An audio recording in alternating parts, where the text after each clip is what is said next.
Pelajaran laku kunci yang sesungguhnya adalah bisa dikatakan pendidikan guru.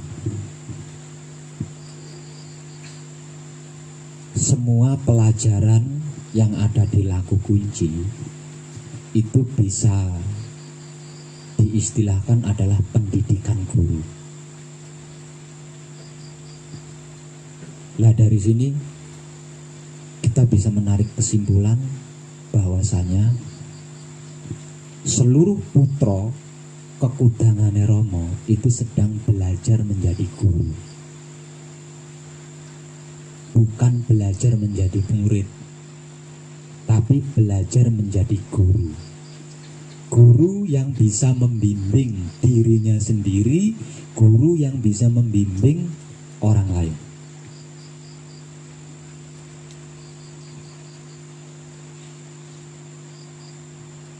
Karena sebab itu, di dalam pelajaran laku kunci itu ada yang amat mengerikan. Yang ngerinya itu tidak kalah dengan karma. Di dalam pembelajaran laku kunci itu ada sesuatu yang mengerikan, yang ngerinya itu tidak kalah dengan karma atau hukum sebab akibat. Apakah itu?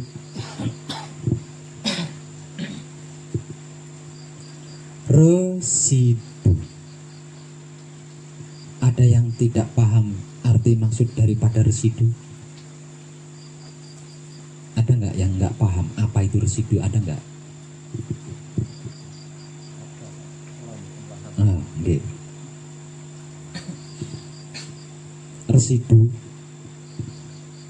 Residu adalah sesuatu yang tersisa dari sebuah proses atau sesuatu yang tertinggal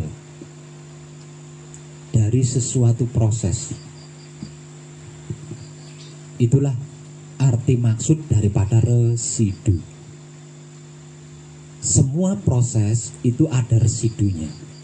Semua proses artinya itu ada yang tertinggal. Semisal contoh, proses membuat minyak goreng. Lah,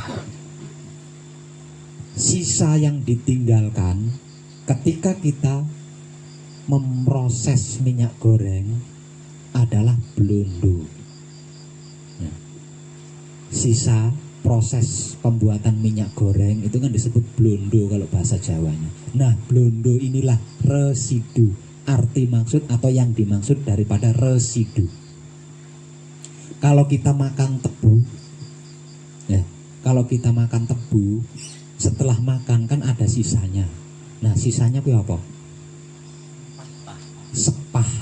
Nah, maksud daripada residu adalah sepahnya tebu yang sarinya sudah kita hisap itu tadi.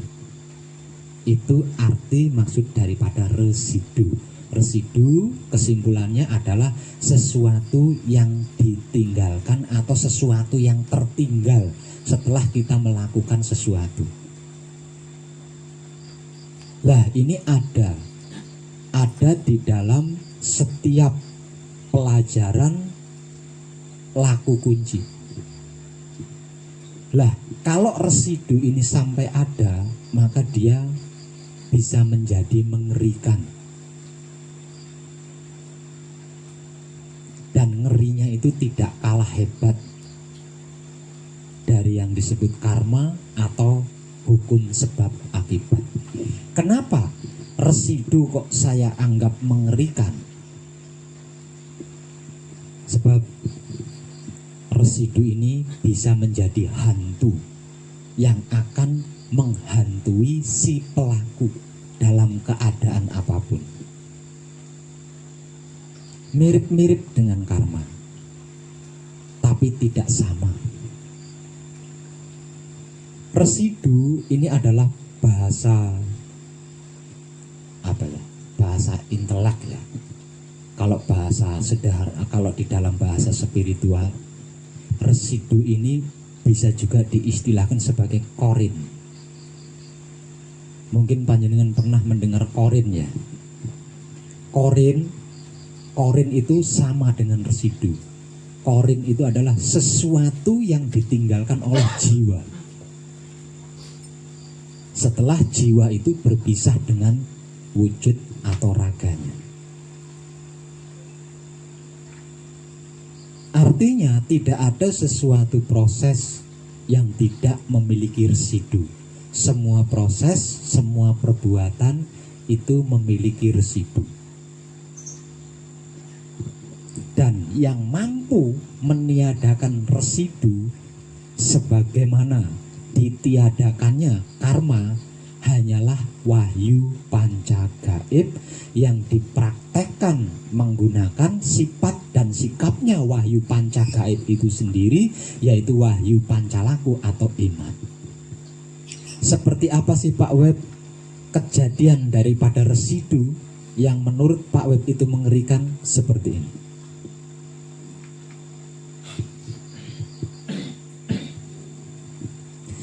Semisal contoh, saya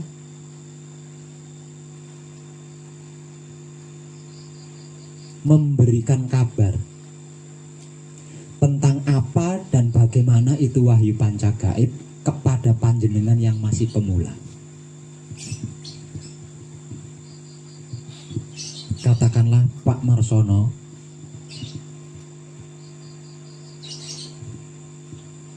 langkah awal di dalam kunci adalah laku murni menuju suci. Sedangkan tahapan-tahapan laku murni menuju suci sebagai berikut Pak Mariono.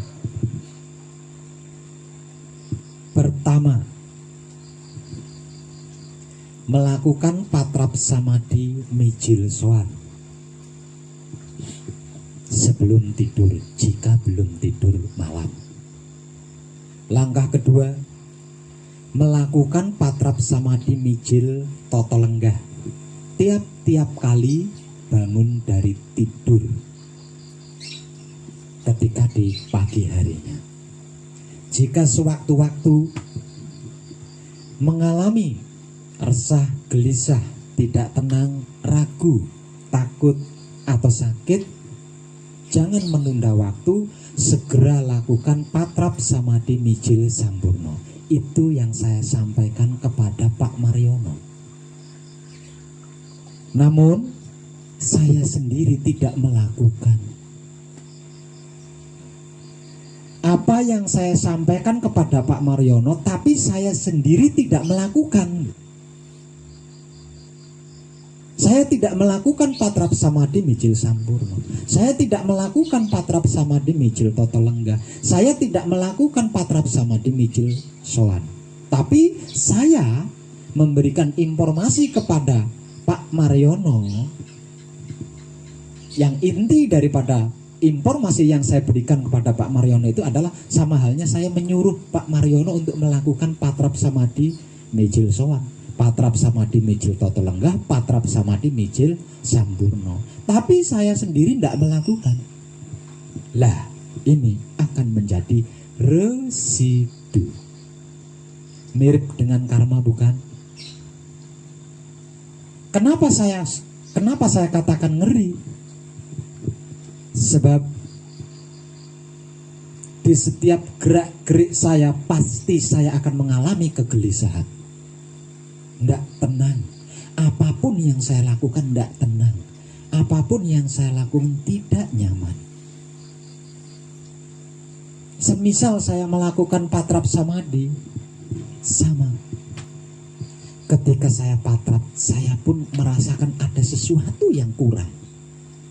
Jadi tidak pernah dapat plong, tidak pernah dapat kepuasan. Kalau patrap samadhi saya bukan patrap samadhi seperti yang saya informasikan kepada Pak Mariono. Residu ini tidak akan pernah hilang dan tidak akan pernah berhenti.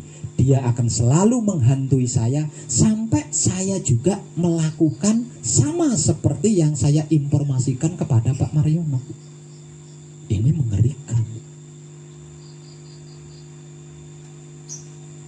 Itulah residu.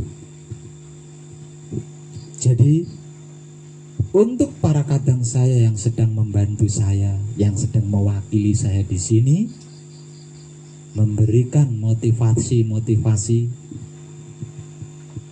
memberikan support, memberikan bimbingan dan petunjuk, jangan sekali-kali memberikan yang sampean sendiri tidak melakukan.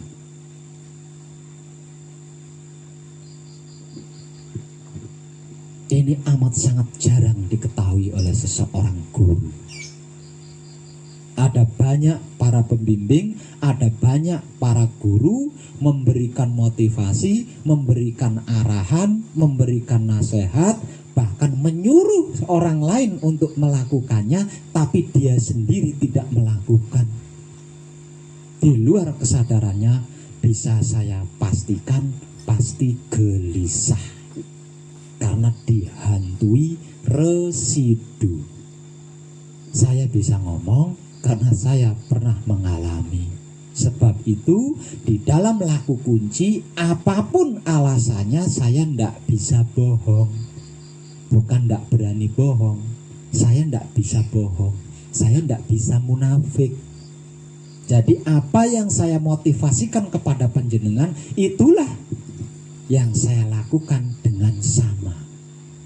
Karena jika tidak, maka saya akan dihantui oleh residu yang saya tinggalkan.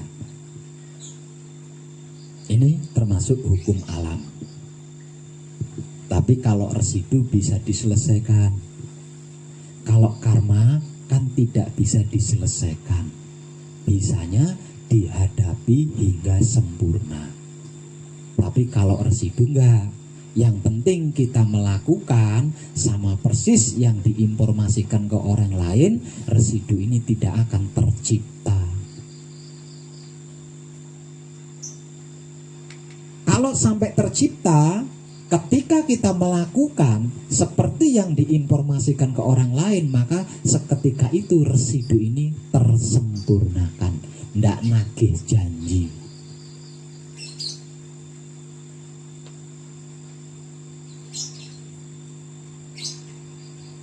Jadi berhati-hatilah kepada laku murni menuju sucinya panjenengan. Berhati-hatilah kepada laku suci menuju abadinya panjenengan. Karena tidak ada sesuatu apapun yang tidak ada hisabnya.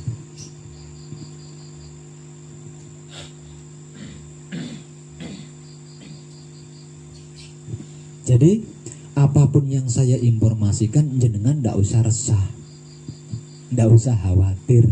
Sebab kalau saya tidak melakukan sama seperti yang saya informasikan kepada panjenengan, pasti saya akan dihantui oleh residu. Ngeri kan? Nah, residu ini biasanya hadir bagi siapapun yang berprofesi sebagai guru pembimbing.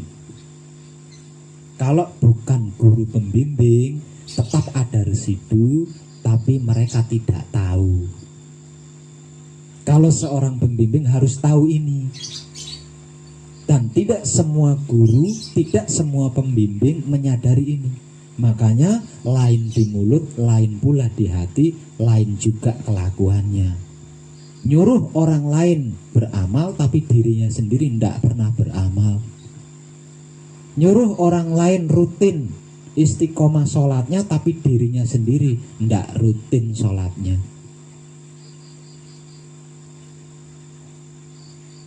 Ini pasti akan terjebak di dalam residu. Semakin sering dilakukan, semakin banyak residunya. Semakin banyak residunya, semakin tidak pernah bisa bahagia. seakan-akan dikejar kesalahan, seakan-akan dikejar dosa, tapi tidak menyadari. Dianggapnya mungkin wirid saya kurang kusuk, mungkin ibadah saya kurang hebat. Nah, dianggapnya seperti itu. Padahal ketidaktenangan itu dikarenakan adanya residu yang menuntut kepadanya. Nah, ini tidak semua guru mengetahui, tidak semua pembimbing mengetahui hal ini. Kalau semua guru pembimbing mengetahui ini, tidak ada seorang guru pembimbing yang mau bohong. Ini terlepas dari berani atau tidak berani ya. Tidak akan ada seorang guru pembimbing yang mau berbohong, yang mau munafik kalau sampai mengetahui tentang ini.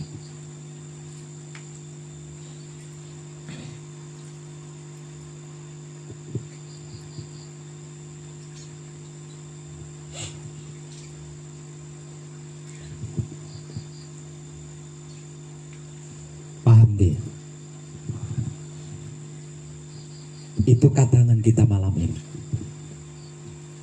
Singkat, tapi cukup membuat kita untuk segera introspeksi diri.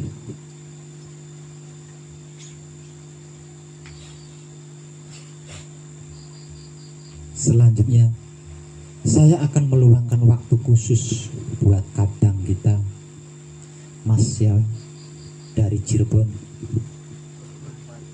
Lukman, Mas Rohman dari Cirebon. Tadi saya dengar ada sesuatu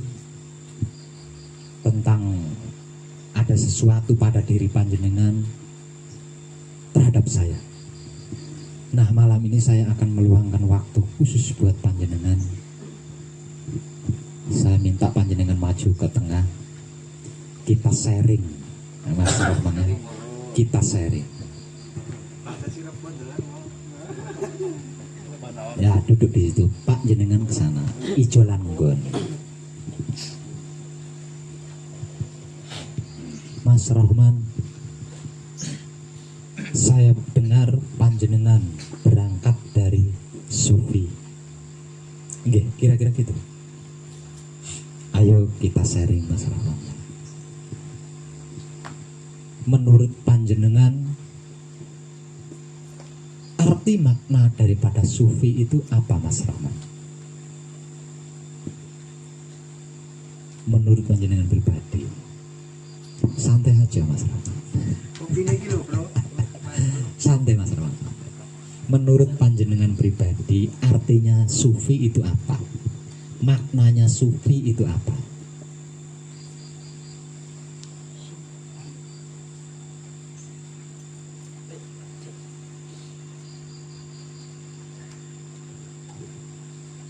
Gimana Mas Rahman? Yang ganjal kan gini kan. Yang dimaksud Romo itu gimana maksudnya kan? Oh, Romo. Panjenengan ingin tahu istilah Romo. Romo itu roh mono, atau roh kudus, atau ruh suci.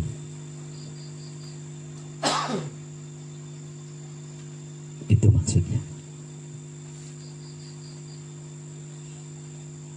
Terus putro. Putro itu putane rasa atau pungkasannya rasa. Putra Rama berarti pungkasannya rasa, roh mono. Dan itu bukan makhluk. Nggih, bukan makhluk. Apalagi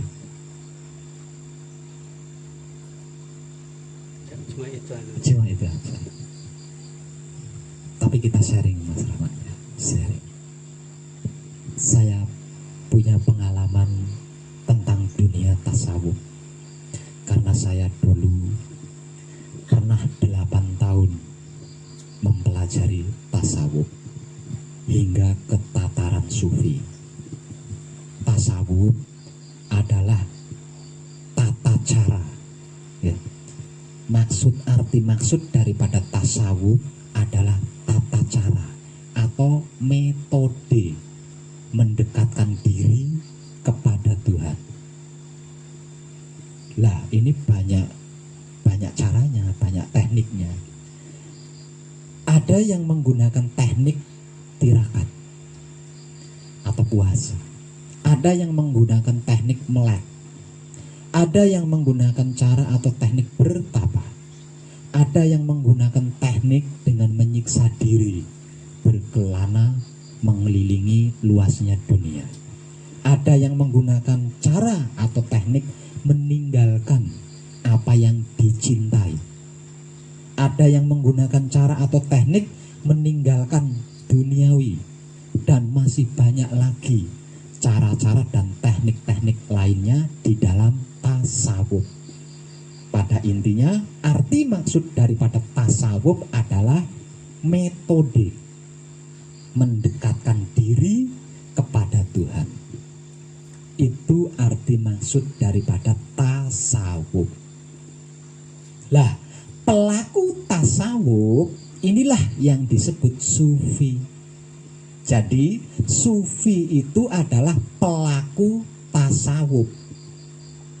Seseorang yang menggunakan atau mempraktekkan metode-metode yang sudah saya uraikan tadi. Sedangkan sufi itu sendiri arti maksudnya adalah kebersihan hati atau safa. Ya.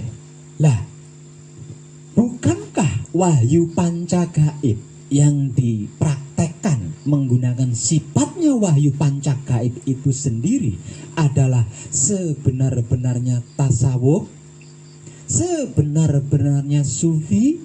Lawong lakunya menjaga kebersihan otak atau pikiran, menjaga kebersihan hati atau batin, menjaga kebersihan kelamin atau syahwat.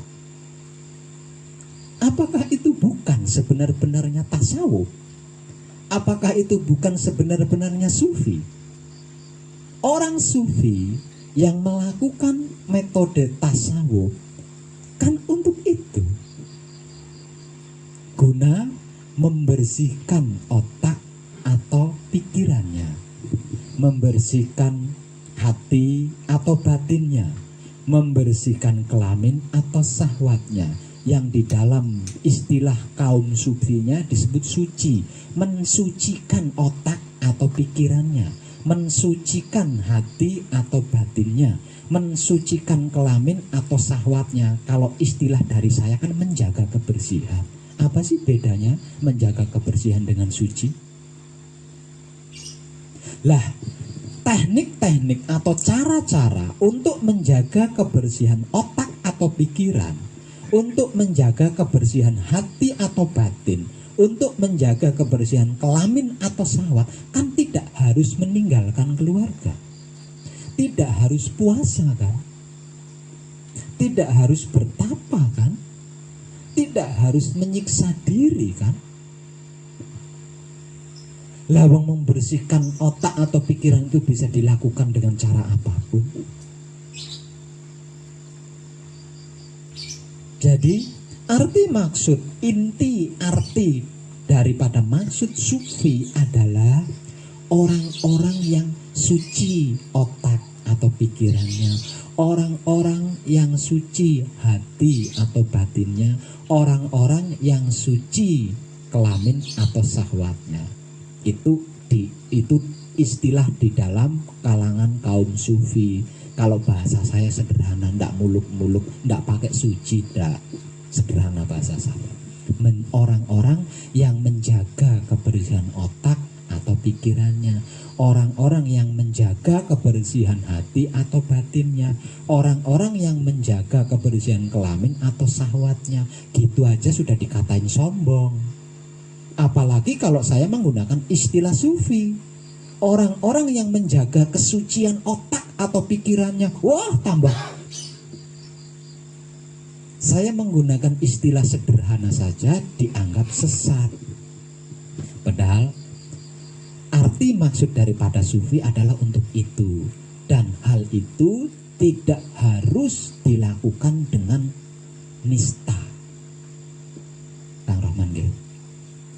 Untuk menjaga kebersihan otak atau pikiran yang dalam istilah sufinya, untuk mensucikan otak atau pikiran, untuk mensucikan hati atau batin, untuk mensucikan kelamin atau syahwat, tidak harus dilakukan dengan metode menistakan diri, menyengsarakan diri atau menghinakan diri, apalagi sampai meninggalkan atau menelantarkan keluarga. Dulu saya lama di situ, tapi setelah saya renungkan, saya justru merasa bersalah. Kenapa kok bisa merasa bersalah? Lah wong saya itu punya ikatan tubuh, punya ikatan raga dengan anak istri saya yang harus saya tanggung jawabkan dunia akhirat. Lah kok malah saya telantarkan? Sudah menelantarkan diri saya sendiri, melantarkan anak istri saya lagi. Jadi noleh ke kanan saya salah, noleh ke kiri saya salah. Itu hikmah yang saya temukan ketika saya menjadi seorang pelaku sufi di dalam ilmu tasawuf. Padahal membersihkan otak atau pikiran, membersihkan hati atau batin, membersihkan kelamin atau syahwat itu bisa dilakukan dengan cara, bahkan cara yang sederhana sekalipun bisa. Itu saya. Di antara lain, seperti yang sudah saya informasikan, selain membebaskan diri dari ikatan duniawi, membebaskan diri dari belenggu cinta, seorang sufi juga membebaskan diri dari penyebutan-penyebutan nama Tuhan. Jadi jika seseorang itu di dalam kesufiannya dia hanya bisa menyebut nama Tuhan dengan kata Allah, tidak bisa menyebut nama Tuhan dengan nama-nama lainnya, dia belum berhasil. Karena Tuhan memiliki nama 99, kecuali satu yang dirahasiakan. Gitu. Jadi kalau seorang sufi sudah bisa menyebut Tuhannya dengan babi, tapi tidak sesuatu, berarti dia benar-benar sudah suci. Artinya sudah terbebas dari segala belenggu ikatan duniawi. Ngeri kan? Makanya orang sufi disebut gila, sesat. Karena apa? Karena orang sufi, orang suci maksudnya, bisa menyebut nama-nama Tuhan sebebas mungkin. Terserah. Walaupun keyakinan agamanya Islam, orang sufi bisa memanggil Tuhannya dengan nama Yesus, dengan nama yang widi, bisa. Dan pasti mendapat respon dari Tuhannya. Ngeri kan? Itulah orang sufi, orang suci. Artinya tidak terkontaminasi oleh apapun dan dengan apapun.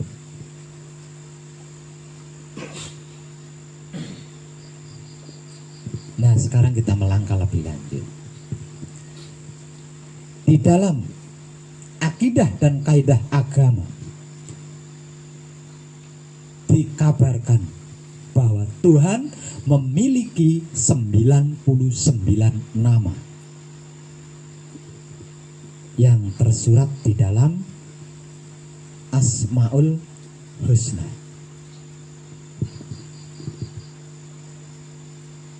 Terkecuali satu, ya, yang satu ini harus dicari sendiri, tidak boleh didapatkan dari Alkitab atau Al-Quran, harus ditemukan sendiri. Lah untuk menemukan nama Tuhan yang ke-100 ini dilakukan dengan cara ngedan, bertapa, berkelana atau bermusafir dan lain sebagainya. Intinya mencari tahu nama Tuhan yang ke-100. Lah terus apa nama Tuhan yang ke-100 itu Pak Web? Lah tadi panjenengan barusan menanyakan. Itulah Asmaul Husna yang ke-100. Roh Tunggal. Ya. Lah untuk menempuh itu panjenengan tidak harus menyiksa diri, ya. Tidak harus menyiksa diri, tidak harus menistakan diri. Biarkan saudara-saudara kita yang sudah terlanjur. Toh pada akhirnya saudara-saudara kita yang sedang laku sufi nanti juga akan ketemu ini. Tinggal perkara waktu saja, kapan tepatnya. Lah panjenengan yang sudah waktunya, sudah ketemu, jangan sia-siakan kesempatannya. Jangan sia-siakan kesempatannya. Karena apa? Karena panjenengan termasuk beruntung bisa menemukan lebih dulu. Lah saudara-saudara kita yang lain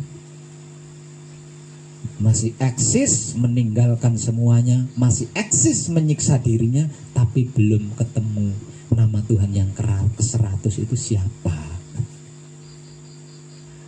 Itu tujuan inti daripada tasawuf. Tasawuf adalah perjalanan mendekatkan diri kepada Maha Suci. Karena yang hendak didekati adalah Maha Suci, maka segala prosesnya harus suci. Segala prosesnya harus suci. Suci dari kepentingan, suci dari kebutuhan, suci dari cinta syahwat, suci dari duniawi dan lain sebagainya. Dikarenakan itu semuanya ditinggalkan dengan harapan jiwa raganya bisa suci, kemudian bisa mendekati Maha Suci.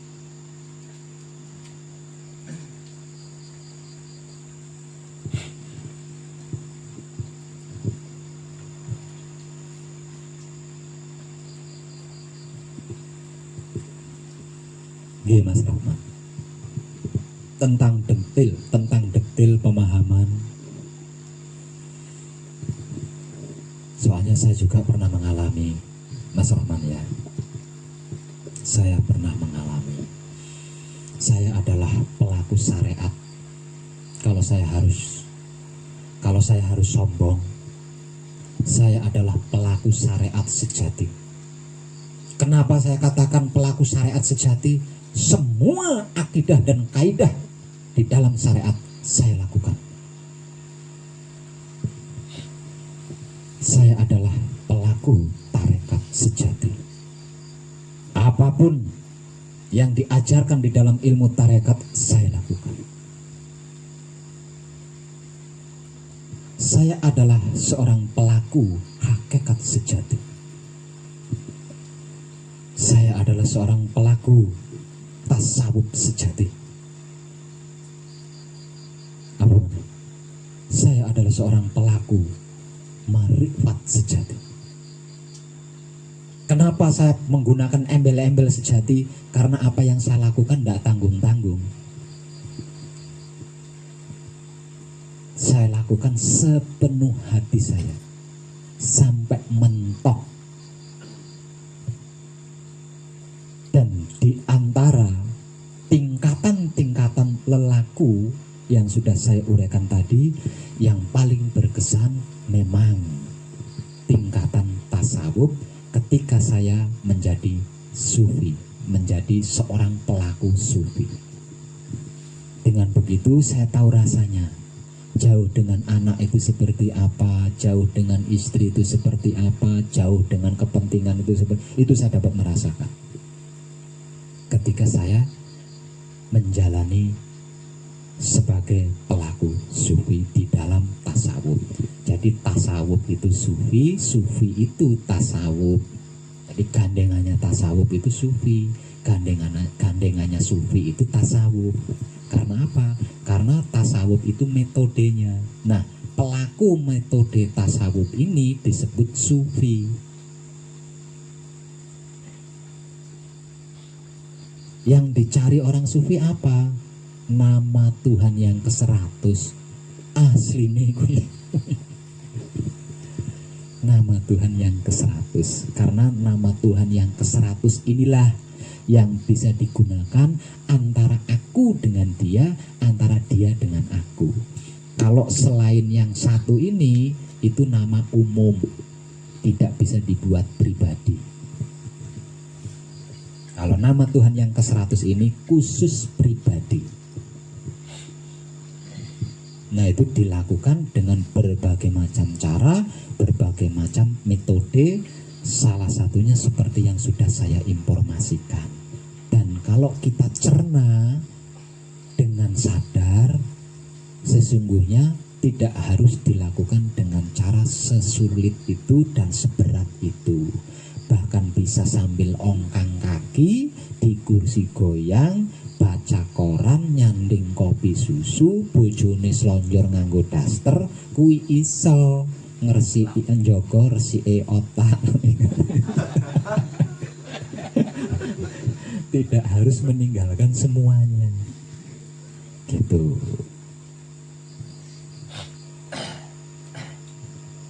Oke, Mas Rahman. Jadi lelaku terberat bagi saudara-saudari kita di luar sana yang bukan pelaku kunci adalah usaha memanggil nama Tuhan dengan berbagai cara, tapi tidak sesuatu. Ini aslinya ini. Aslinya itu. Entah itu dari orang-orang tauhid, orang-orang tasawuf, orang-orang makrifat, itu yang dicari Muhammad. Orang-orang tasawuf, tauhid, makrifat ini sudah pasti. Pasti apa? Pasti pernah khatam Al-Quran setidaknya 100 kali. Setidaknya 100 kali khatam Al-Quran. Artinya isi kitab, isi Al-Quran, isi hadis itu kan di luar kepala, memenuhi otak kita. Lah, karena otak kita sudah penuh dengan isi kitab dan bla bla itu tadi, menyebut Tuhan dengan hai anjing beri aku rezeki, tidak bisa. Ini intinya. Lah, untuk belajar ini tidak mudah. Untuk bagi orang-orang yang sudah pernah khatam Al-Quran 100 kali, itu nggak gampang, Mas Rahman.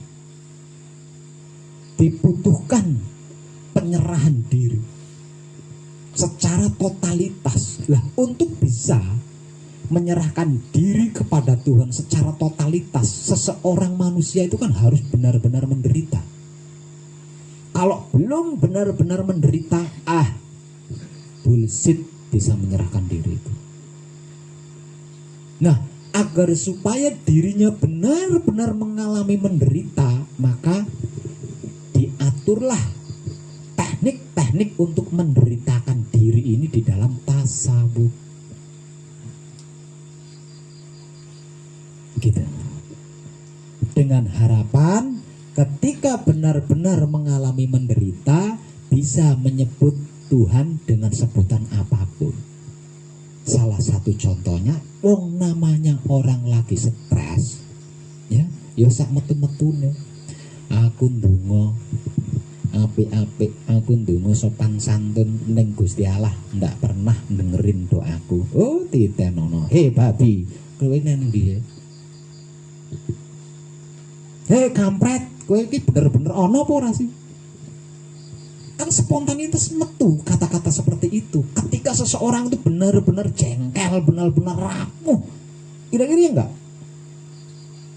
Lah ini loh yang sedang dipelajari oleh mereka.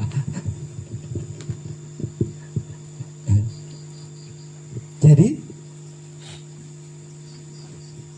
timur dan barat itu milikku.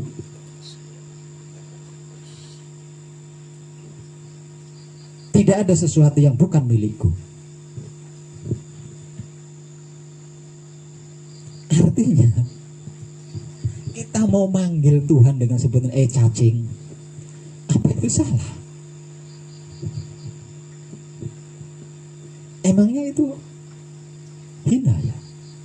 Kalau saya menyebut Tuhan dengan sebutan cacing, itu adalah sesuatu yang tidak sopan, sesuatu yang jelek, tidak pantas. Mesti Tuhan marah sama saya. Lawang buktinya Tuhan tidak pernah marah. Walaupun saya panggil cacing, saya panggil kucing, saya panggil ayam, Tuhan tidak pernah marah. Artinya Tuhan kan tidak sesuatu. Terlebih lagi Tuhan berkata, aku sesungguhnya sesuai sangkaan hambaku. Lebih pelang di sini. Nah, kalau saya menyangka Tuhan itu mirip sekali seperti helm itu, apa saya salah? Lawang Tuhan sendiri berkata seperti itu.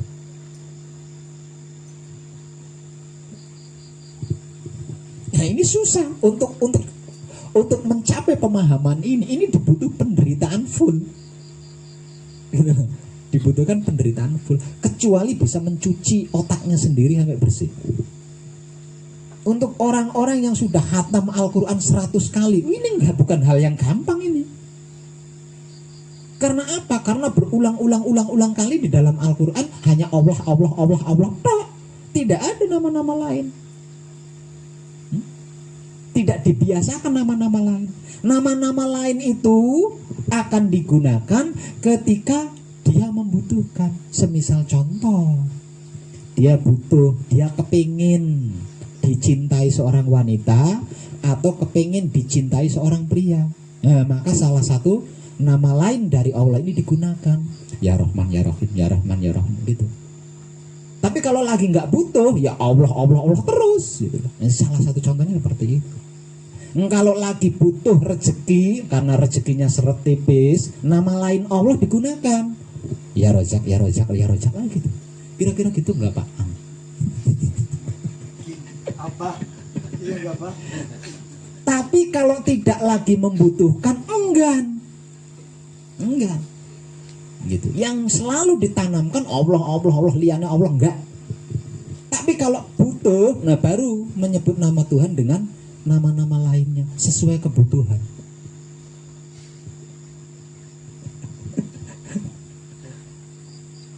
Nah, yang sedang dipelajari oleh orang-orang sufi itu ini.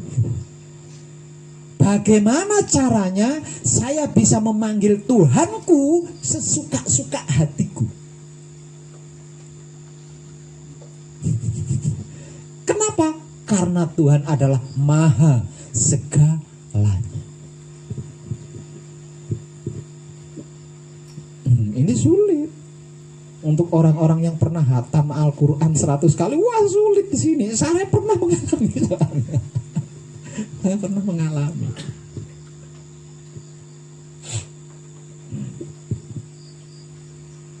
Wahyu Pancagaib dipraktekkan menggunakan sifatnya wahyu Pancagaib itu sendiri, yaitu wahyu Pancalaku yang selama ini kita kenal dengan sebutan iman. Itulah sebenar-benarnya tasawuf, sebenar-benarnya sufi, sebenar-benarnya ilmu tauhid. Kalau harus saya simpelkan, tauhid itu kunci kumpul nunggal suci. Nah, untuk bisa kumpul nunggal suci ini tidak harus menyiksa diri, tidak harus menistakan diri, tidak harus memisahkan diri dengan apapun.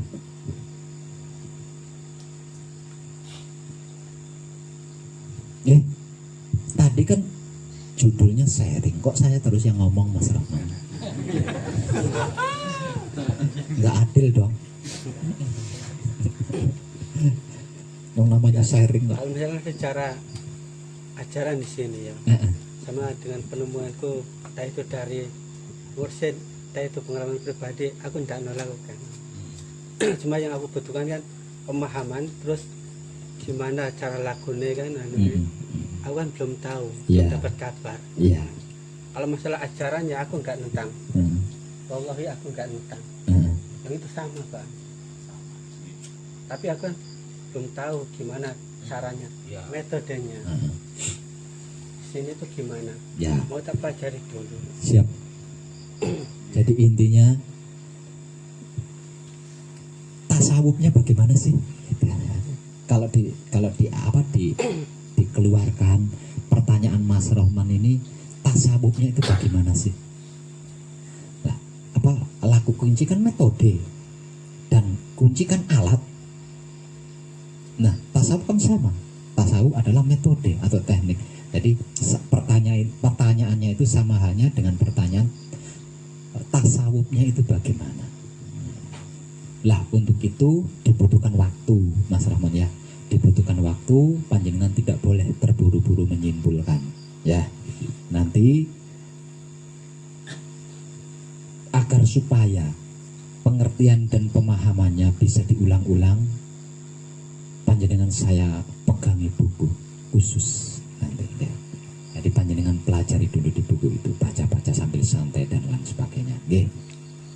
Dengan buku itu semua pertanyaan panjenengan akan terjawab. Karena apa? Karena di dalam buku itu saya menulis inti saripati dari semua pelajaran, bahkan dari kalangan ateis. Saya rangkum, saya jadikan satu di dalam buku itu. Lah nanti panjenengan bisa mempelajari. Okay. Namun selain itu barangkali ada yang mesti ditanyakan secara langsung. Nah, cuma itu aja. Kalau soal pemahamannya memang butuh waktu ya, apalagi panjenengan sudah tahunan menempuh perjalanan sufi. Artinya sudah bertahun-tahun menempuh perjalanan suci. Itu tidak mudah ya, tidak mudah. Supaya bisa landai, santai atau slow, nanti panjenengan saya pegangi buku khusus ya.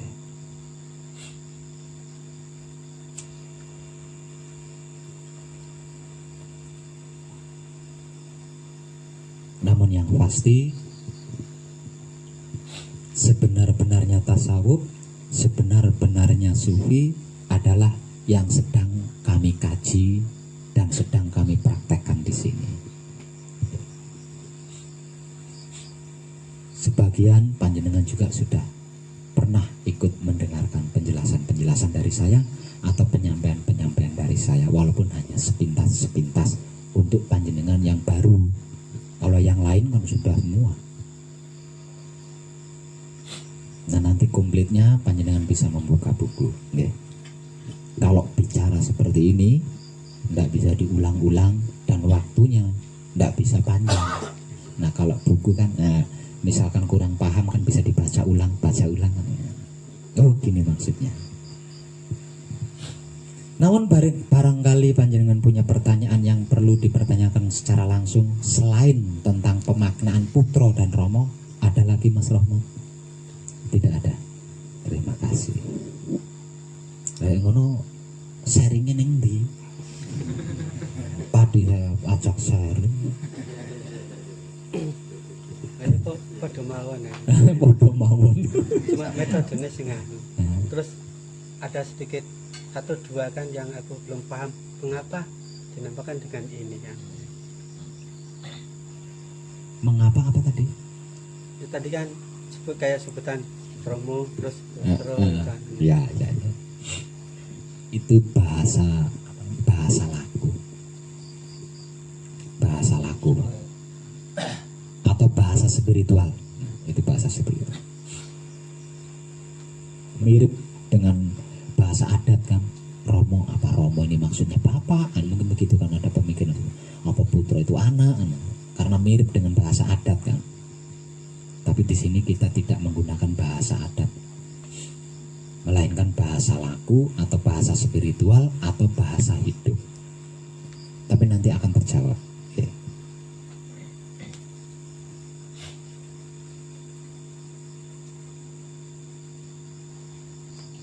Barangkali yang lain punya pertanyaan, Pak Herman.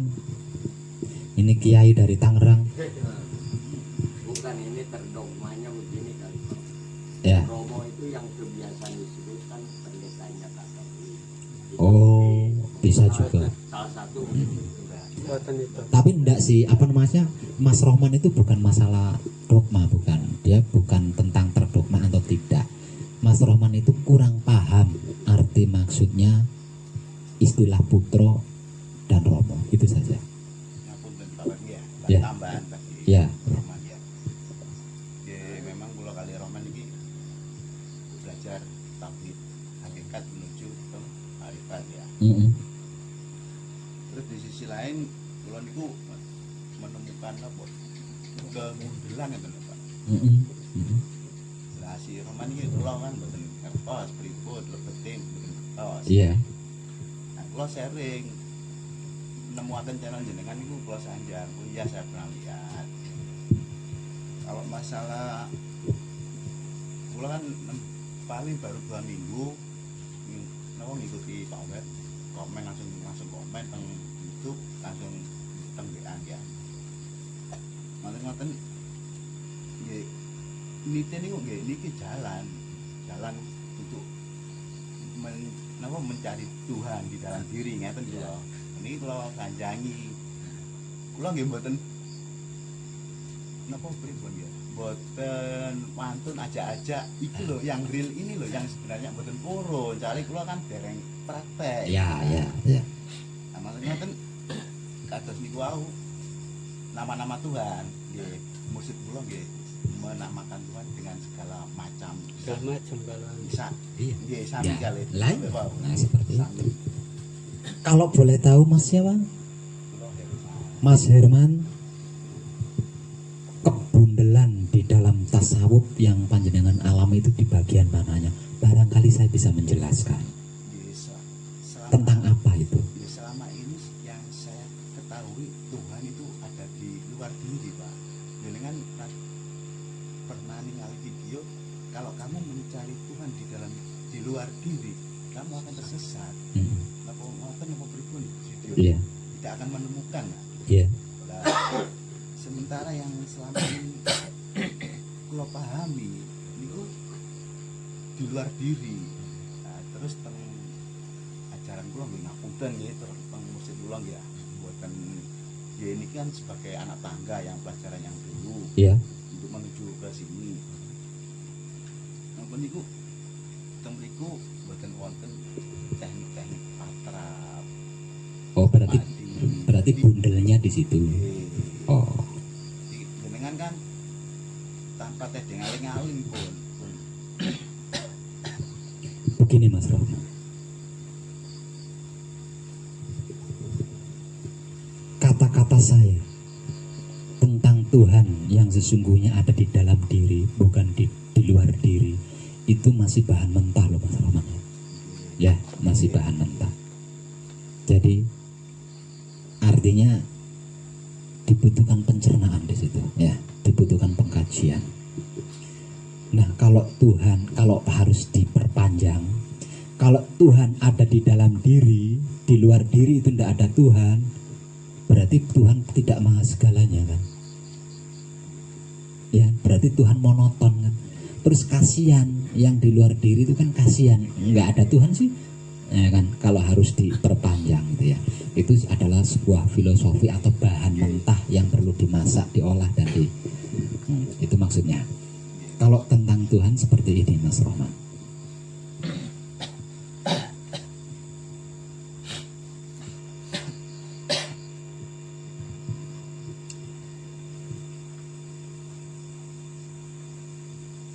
Tidak ada sesuatu apapun yang tidak ada Tuhan di dalamnya. Ini yang sejatinya, Mas. Rohman kae. Sing iki Mas Rohman, asing kae. Herman. Padha-padha maneh sih ya. Angel bang nglayani wong ganteng-ganteng sih. Jadi serba salah kita ya. Nganggo bahasa Cirebon bae ta. Bisa nganggo bahasa Cirebon ngerti. Ya sampainya orang ngerti, bisa ngerti Mas Rohman bae. Ya nganggo bahasa. Terbonan. Terbonan. Iya banget Cirebonan kan berarti ente bae sing weru. Sejene kan orang ngerti. Maksudnya nggih ngoten. Enggak, ya wis nganggo bahasa nasional bae ya. Nasional, bahasa Indonesia maksudnya.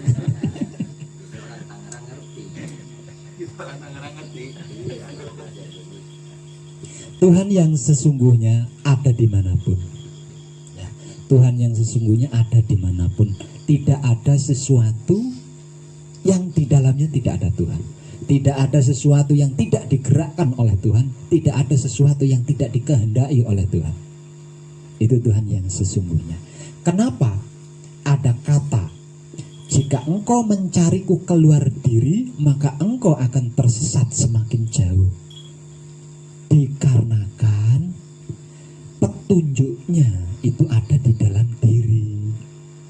Kalau kita mencari keluar diri, kita tidak mendapat petunjuk, tidak punya petunjuk. Petunjuk sebenar-benarnya petunjuk tentang Tuhan ada di dalam diri. Petunjuk sebenar-benarnya petunjuk kan guru sejati. Guru sejati adalah hidup kita. Hidup kita itu ada di dalam diri kita. Nah, jadi kalau kita mencari keluar diri, berarti kita tidak mempunyai petunjuk, tidak dapat petunjuk, tidak ada yang menunjukkan. Tapi kalau kita mencari ke dalam diri, kita punya petunjuk, ada yang menunjukkan siapakah dia. Hidup kita yang tak lain dan tak bukan adalah guru sejati kita. Maksudnya seperti itu, kurang lebih seperti itu.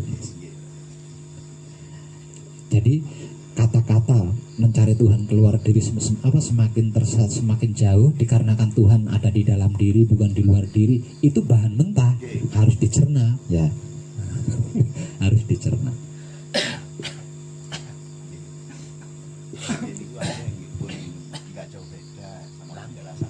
Ya itu.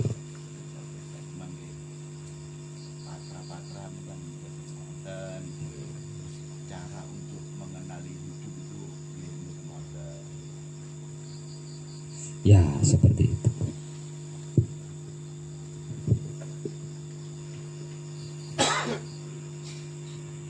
Bisa paham tadi kata-kata saya nggih? Itu. Jadi apalagi Gusti. Ini Mas Rapan, Gusti. Orang Jawa tidak peduli itu orang Sunda atau orang Cirebon. Tidak asing kan dengan istilah Gusti. Pada umumnya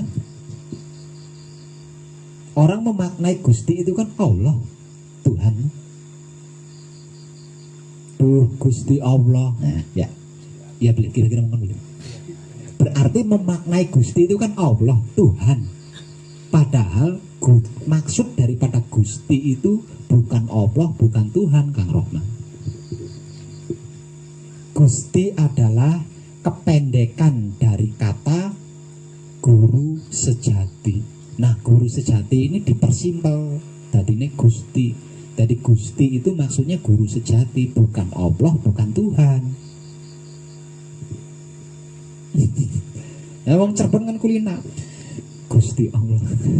Duh, Gusti Allah.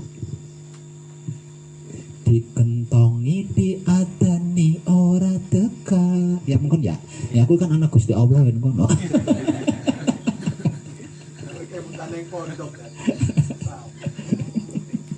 Iku wong bakal cilaka, diadani dikentongi ora.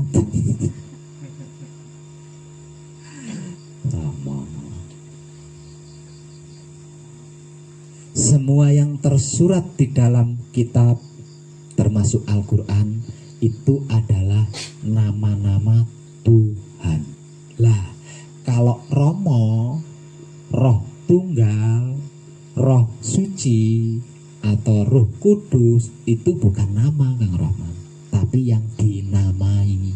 Lah kita di sini menggunakan istilah yang dinamai, bukan yang bukan nama-nama itu. Jadi kita tidak memuja nama, tapi memuji yang bernama, yaitu Romo atau Roh Tunggal, Roh Mono atau Roh Tunggal.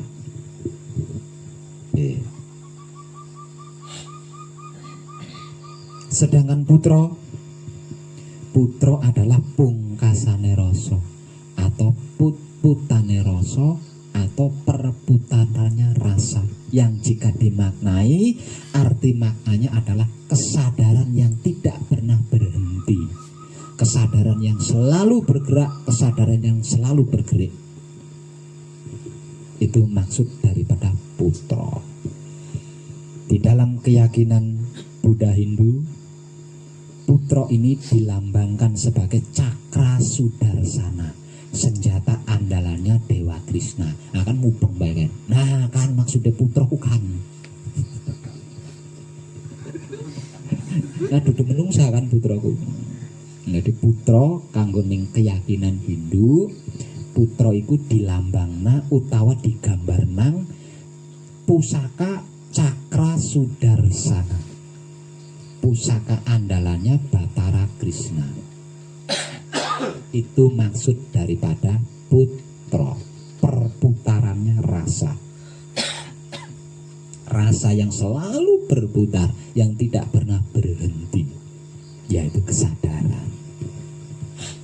Kalau digali lebih dalam lagi, arti maksud daripada putra adalah dunia, bola dunia. Bola dunia kan tidak pernah berhenti. Nah itu arti maksud daripada putra.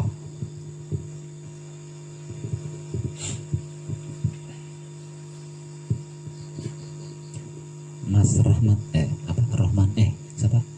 Herman. Ada pertanyaan lagi? Ya sama. Mas Rohman, anu maning beli.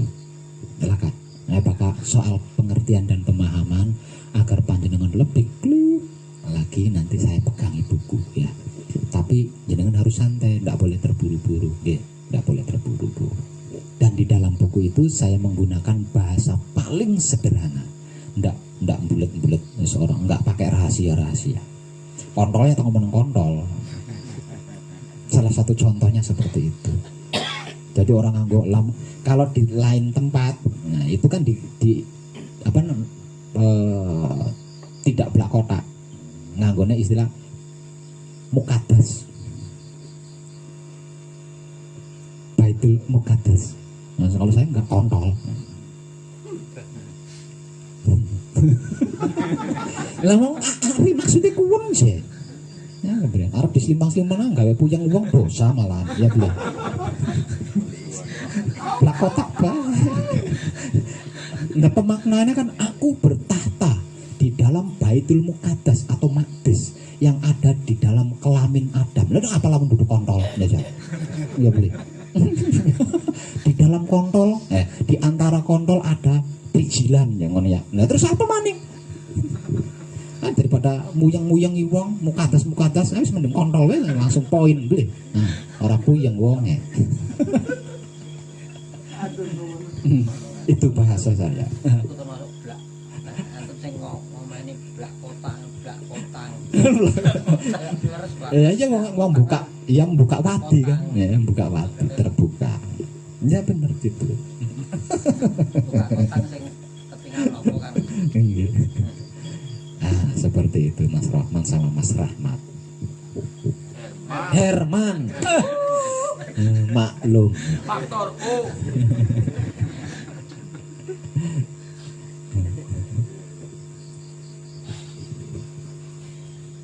Mungkin yang lain punya pertanyaan, para tokoh sesepuh dari Tangerang barangkali.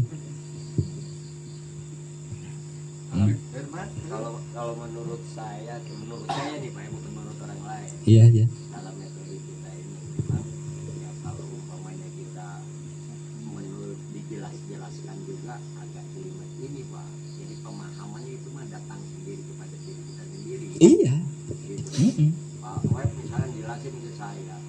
Nah, kalau saya tidak ingin dan tidak berusaha memahami ya tidak akan. Nggak dapat, nggak akan dapat. Nah, seperti tadi orang kepada tasawuf tadi ya. Kan Jalaluddin Arumi itu kan udah biangnya tasawuf. Ya. Dia teriak-teriak di pasar. Ternyata Allah ketipu sama gua. Allah itu goblok sama gua. Gitu kan kata Jalaluddin Arumi. Kan kita kalau dimaknai salah kan gimana gitu. Jadi ternyata maksudnya Jalaluddin Arumi kenapa Allah goblok? Nah Allah karena Allah punya sifat Ar-Rahman Ar-Rahim, gua gak bakal disiksa. Di situ doang yang kesimpulan. Iya. Iya. Ada yang lebih ekstrim lagi. Aku mencari Allah ke, tidak aku temukan Allah di sana. Aku mencari Allah ke, aku tidak menemukan Allah di sana. Aku mencari Allah ke, aku tidak menemukan Allah di sana. Aku pergi naik ke puncak ke, tapi di sana tidak ada Allah. Yang ada hanya aku. Berarti Allah itu aku. Oh, ekstrim anime. Tapi itu bukan bahan matang loh ya, bukan bahan matang, itu bahan mentah. Itu kalau langsung ditelan aja, wah stres orangnya. Orang-orang tasawuf ngeri, makanya orang-orang tasawuf dikatain gila. Karena apa? Karena cara berpikirnya melampaui batas normal. Tapi kalau harus dikaji lagi, untuk hal itu tidak harus seperti itu.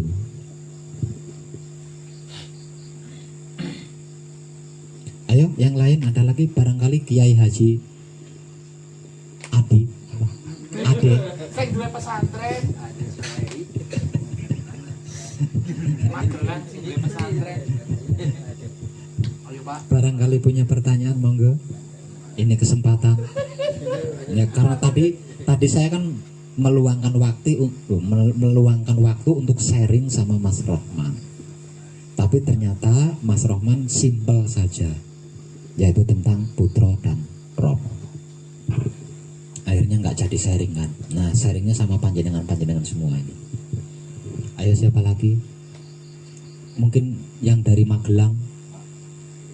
Yang dari Menjaga nanti benteng setiap hari ini kan kalau kita sudah terjun ke masyarakat tentu banyak sekali yang masuk ke kota atau amal dalam kehidupan sehari. Untuk menjaga benteng apa yang sudah kita lakukan di sini itu bagaimana? Kalau penjagaannya kan tuh cukup melakukan tatrap samadhi. Nah selebihnya itu untuk itulah panjenengan berlatih di sini. Untuk itulah panjenengan berlatih di sini.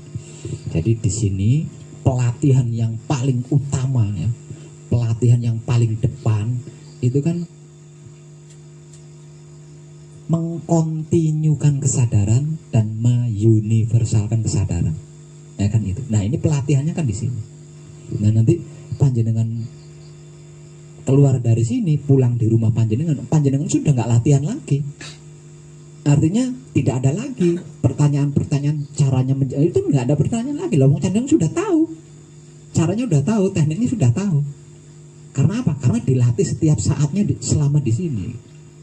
Jadi ketika kita berkeluarga, ketika kita bermasyarakat, ketika kita bekerja dan lain sebagainya, itu kita menggunakan kesadaran itu tadi, kesadaran yang tidak pernah putus ini tadi, kesadaran yang tidak memilih-milih ini tadi, yang digunakan itu. Kalau untuk mempertahankan itu bisa dilakukan dengan patrap samadhi, itu udah lebih dari cukup. Selebihnya kan kesadaran, yang main itu kesadaran. Ketika berkeluarga, ketika bermasyarakat, ketika berteman, ketika berbisnis, bekerja dan lain sebagainya, itu yang kita gunakan kesadaran yang selama di sini kita latih di setiap saatnya bersama-sama. Gitu. Jadi sudah nggak main pikiran lagi, sudah nggak main batin lagi, dan sudah nggak main syahwat lagi. Mau apa-apa, mau itu, mau ini, tinggal mengarahkan kesadaran, ping. Arahkan kesadaran ke sana, ping. Arahkan kesadaran ke sana, ping. Jadi lebih sederhana kan? Nah makanya pelatihan panjenengan di sini harus bersungguh-sungguh, karena nanti sepulang dari sini panjenengan praktek. ndak belajar lagi. Nggih. Apapun itu hanya kita lakukan seperti itu. Gitu. Satu misal panjenengan punya dagangan ya, bisnis jual beli, punya dagangan, keuntungannya kurang, batinnya pengen lebih, tinggal arahkan kesadaran tentang uang, langsung ting sabda.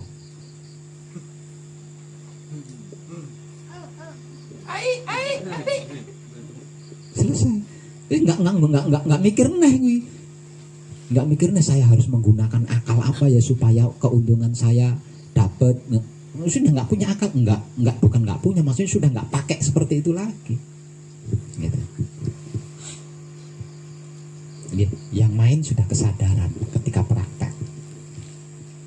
Nah kalau tidak seperti itu, wah, yang dikhawatirkan kan ketemu sama begal di jalan. Ya? Di tengah jalan sepi, nggak ada orang, ketemu sama begal. Begalnya ngeluarin pistol.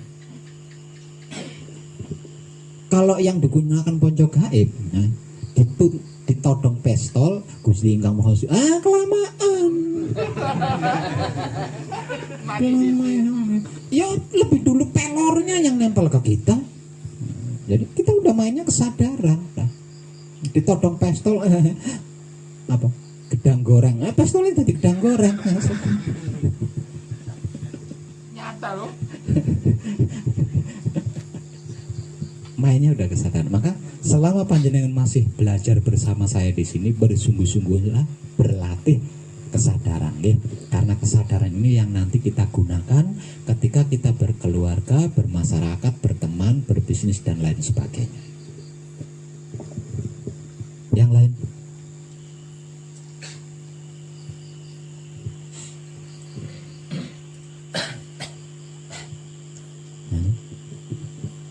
Ini Syekh dari Mojokerto.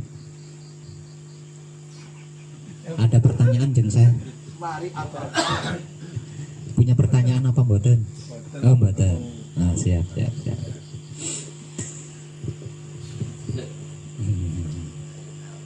Apa adik monggo. Oh ini yang dari Sorong. Bagaimana Sorong? Ungkapan saja Pak. Ungkapan. Oh beta punya ungkapan. Jadi sejak pertama saya datang itu kan patrap kunci itu Mas. Ya. Jadi di akhir mau patrap selesai itu sama di itu mata menangis tapi bibir tersenyum. Dan itu saya dapatkan. Iki sinetron tuh piye. Ya iyalah, yang namanya mata ya menangis lah. Piye sih. Nah, lanjut. Tapi bersamaan gitu Pak. Bersamaan. Dan di saat singkir sama. Nah, tapi yang itu yang menjadi Pak Web tadi cerita menjadi residu gitu.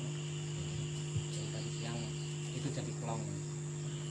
Belum sempat saya tanyakan, tapi Bapak memutar musik itu kayaknya jawabannya itu.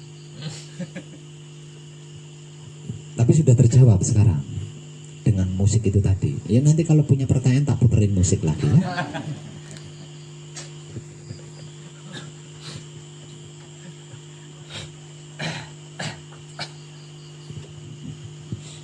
Mantap. Oke. Ada yang lain punya pertanyaan mungkin? Yang belum saya kasih.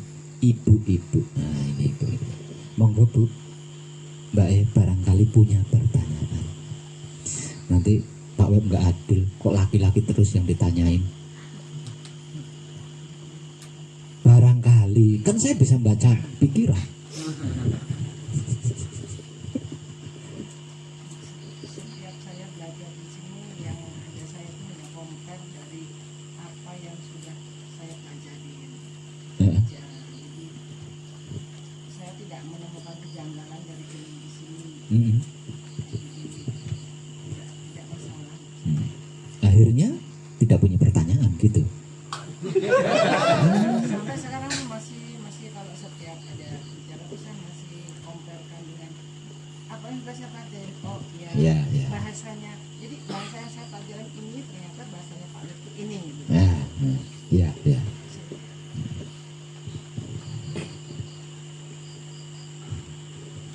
Yang satunya Mbak.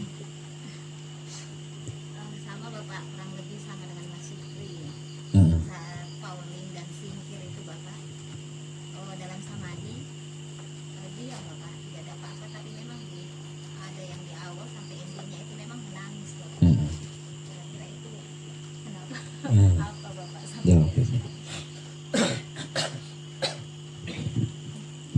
Begini Mbak ya.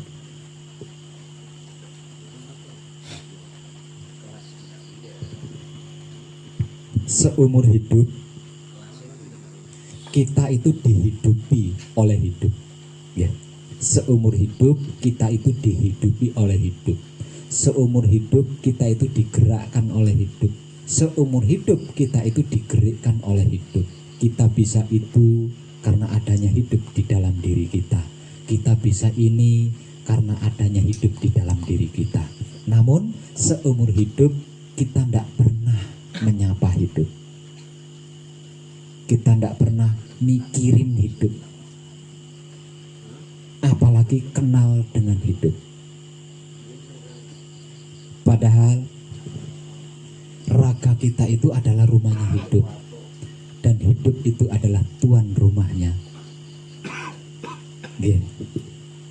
Dari sini kita bisa mengerti dan memahami betapa rindunya hidup kepada kita. Oke. Betapa rindunya hidup kepada kita. Namun dikarenakan dia itu bodoh, dia tidak bisa berbuat apa-apa. Karena hidup itu bodoh, sehingganya dia tidak bisa berbuat apa-apa. Kok bodoh hidup Pak Web? Bener-bener bodoh. Hidup kita itu bener-bener bodoh. Bagaimana tidak bodoh? Diajak nyuri mau, diajak nipu mau, diajak berbohong mau, diajak mendatangi tempat-tempat maksiat, tempat-tempat yang buruk mau, tanpa protes sedikit pun, tanpa instruksi sedikit pun. Itu bodohnya hidup kita. Namun ingat, hidup kita adalah kuasa. Bukti kuasanya apa? Bukti kuasanya secantik apapun, seganteng apapun, sekaya apapun, sesakti apapun, dan setinggi apapun jabatannya, kalau ditinggal hidupnya jadi mayat. Seumur hidup kita nyaris tidak pernah mikirin hidup. Ketika panjenengan laku kunci, berarti dimulai pada saat itu panjenengan berusaha mengenal hidup panjenengan. Nah, dengan upaya panjenengan yang ingin mengenal hidup panjenengan, ini hidup sudah bahagianya minta ampun. Baru berupaya loh ya, belum mengenal. Baru saja berupaya mengenal hidup. Hidup itu bahagianya sudah. Kenapa kok nangis? Itu adalah bentuk bahagianya hidup. Jadi hidup itu hanya bisa mengungkapkan kebahagiaannya dengan air mata. Selebihnya dia tidak bisa. Jadi perbanyak terima kasihnya nggih. Karena hidup panjenengan sudah menyambut kedatangan panjenengan. Saking bahagianya, walaupun panjenengan tidak sesuatu, air mata itu bisa menetes. Kesimpulannya, air mata yang mengalir ketika samadhi adalah air mata hidup sebagai luapan kebahagiaannya.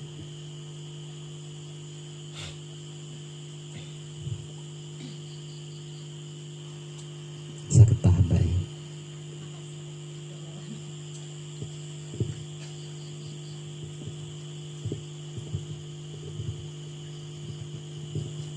Ini punyai barangkali.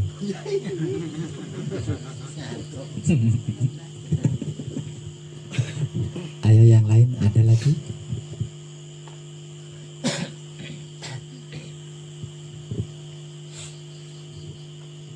Tidak ada. Ada lagi Mbak? Lalu yang tidak menangis itu apa artinya Pak? Ya. Kalau yang tidak menangis.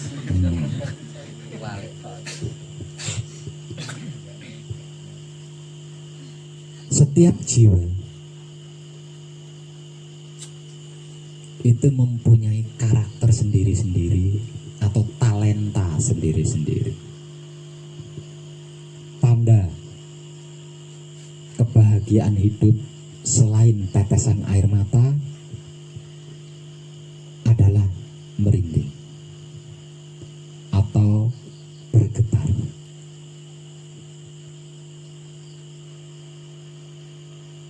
Jadi tidak mesti nangis.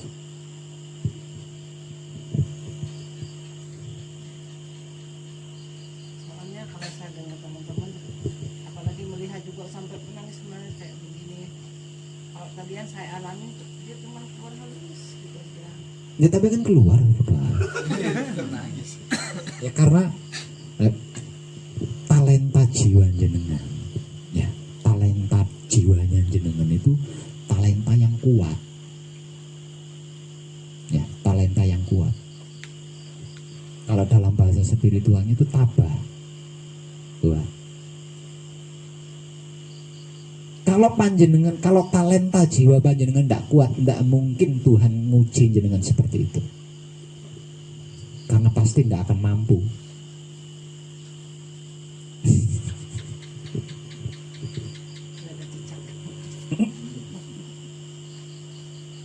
Nggih.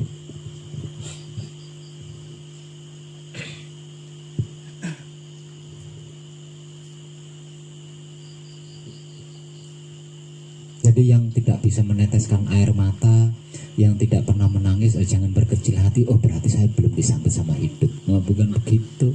Wong jiwa kita itu mempunyai talenta masing-masing. Gitu. Nah, yang talentanya lemah lembut, ya gampang, ya, gampang sekali meneteskan air mata. Nah kalau untuk Mbak E ini, lawang tebing aja dipanjatin kok netesin air mata. Ini pemanjat tebing. Tapi gini Pak Wen, saya ketika melihat putranya Pak itu tuh merasakan penderitaan Bapak melihat putranya nangis ya Pak. Saya bisa nangis tergugup-gugup. Tidak dalam keadaan semedi, tapi ketika menyaksikan bagaimana Bapak Irsad ya berjuang merawat anaknya, itu melihat pemandangan itu tuh saya menangis. Ya. Nah itu juga kan sama. Jadi menangisnya itu bukan hanya di saat semedi aja. Nah kalau nangisnya di saat semedi saja berarti kita bersama hidup ketika semedi aja. Kalau di luar semedi nggak ada hidup, makanya nggak bisa nangis. Itu sama saja, sama saja. Ya, jadi kalau dalam istilah sederhananya itu adalah terenyuh. Nah, terenyuh dengan nangis ini berbeda loh ya. Nangis itu identik dengan sesuatu yang membuat kita tertarik. Tapi kalau menangis ini kan tanpa sebab, kalau terenyuh kan tanpa sebab. Dikarenakan adanya sentuhan nurani, makanya terenyuh. Nah kalau nangis, satu misal ditampar sekencang mungkin, itu nangis. Tapi kalau sentuhan nurani, nah itu terenyuh namanya. Perbedaannya di situ. Nah terenyuh ini bentuk kebahagiaan hidup yang setuju dengan apa yang kita lakukan. Intinya seperti itu, Mbak.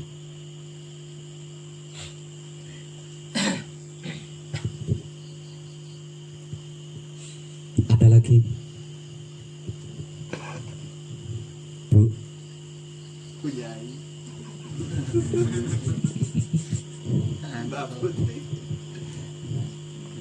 Ada lagi, Mbak? Cukup. Mbak E? Cukup. Yang lain? Sampun. Oh. Ya kalau sampun saya juga sampun. Masa saya harap ngomel dewe. Oke. Saya cukupkan sampai di sini kadangan kita malam ini, dan kita sambung malam lain dengan tema yang berbeda, namun intinya tetap sama, yaitu tentang apa dan bagaimana Wahyu Pancagaib dan Wahyu Pancaraku dengan masakan yang berbeda. Dan sampai ora bosan, nggih. Terima kasih dan